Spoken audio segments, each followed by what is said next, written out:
Welcome back to another technical deep dive here in the debug zone.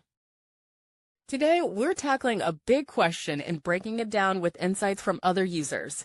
Hopefully this clears up some misconceptions and helps you get the answer you need. So buckle up, stay a little curious, and let's jump right in.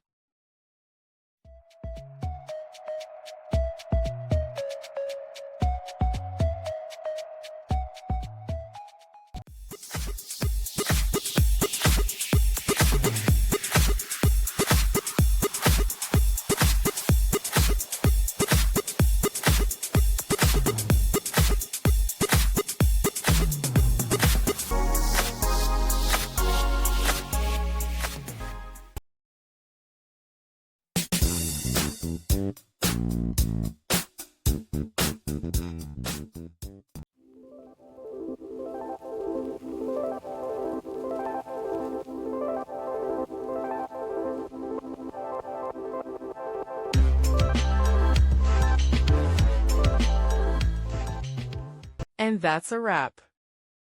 I hope you found the answer you were looking for. If you did, take a second to hit that subscribe button. It really helps out.